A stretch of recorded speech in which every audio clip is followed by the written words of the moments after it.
What do comedians do to make sure that they don't bomb when they're getting ready for that big special? And how do they take a joke and over time through audience feedback, how do they make that joke better? To not test your material out before you commit it to anything permanent would be completely insane for a stand-up comedian.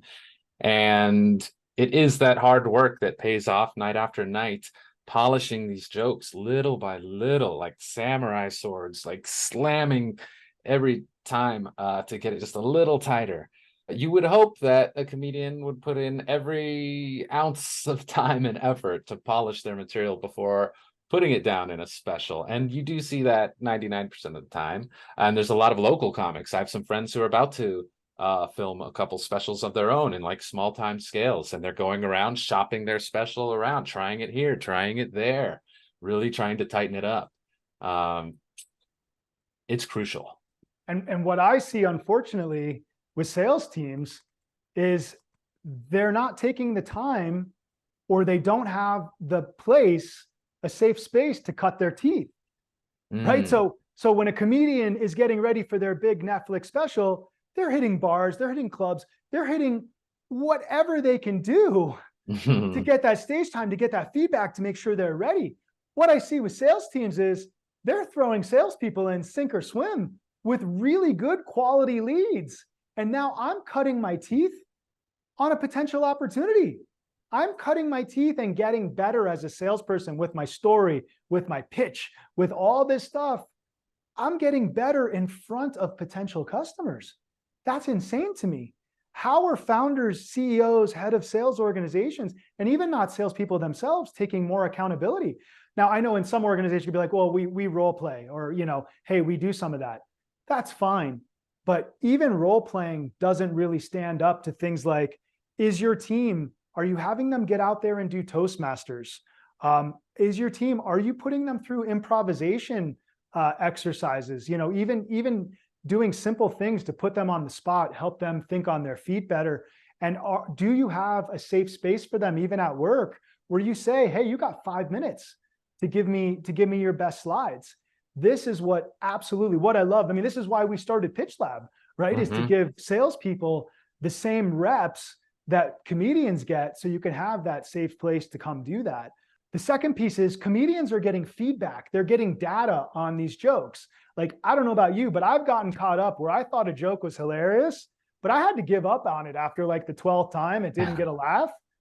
Do you have like that? Like, oh yeah, yeah, so many people have a personal joke and they're like, I like that one. No. And you can see, like, some people will keep telling it for years. Some people will give up, after 10 tries, which is, I think, the sensible choice, Jay.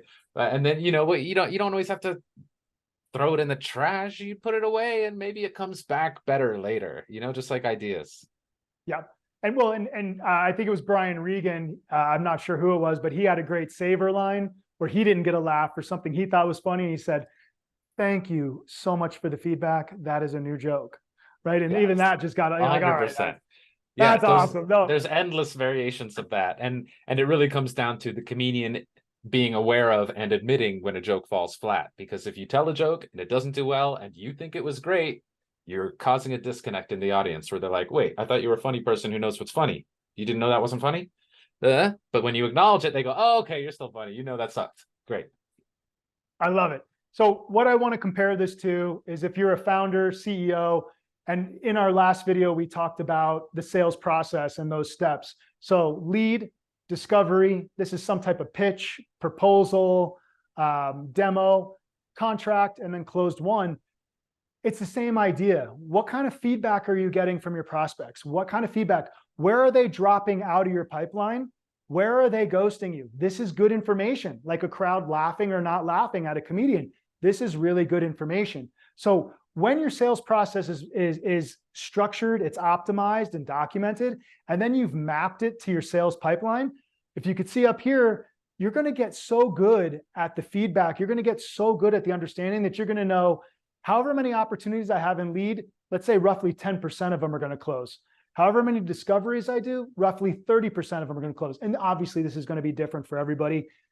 But now when I get to pitch or I get to proposal, roughly 60% of these close. And by the time I get to contract, like we talked about in our other video, If you're closing all along the way, if there's value in every step, you get a prospect to contract, that you shouldn't have a ton of money in contract and like, help us close them. You should have been closing all along the way. Closing isn't something you do from contract to close one.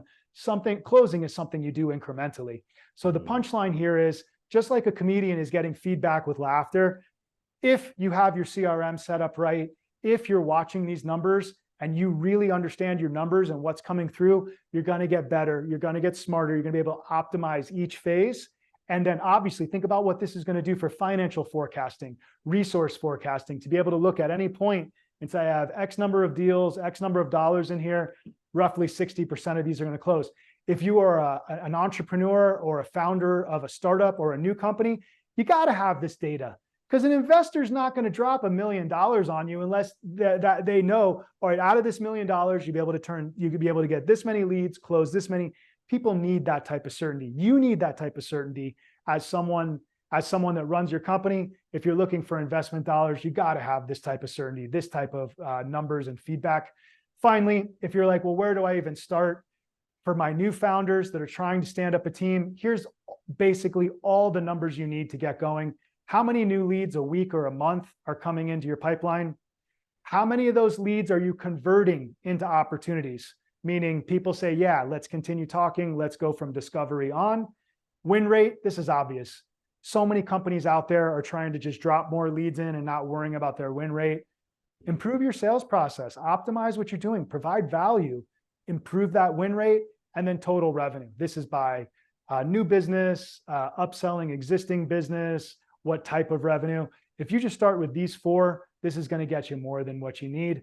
This is the right way. You want to be like a comedian, get your feedback, listen to your audience, your customers, your audience. This is the way to do it. That's right. Use all those techniques to be just like a comedian, except you can pay your bills at night. It's fantastic. You can actually make a living. Hooray! Keep following us for more ways to not get thrown out on the street.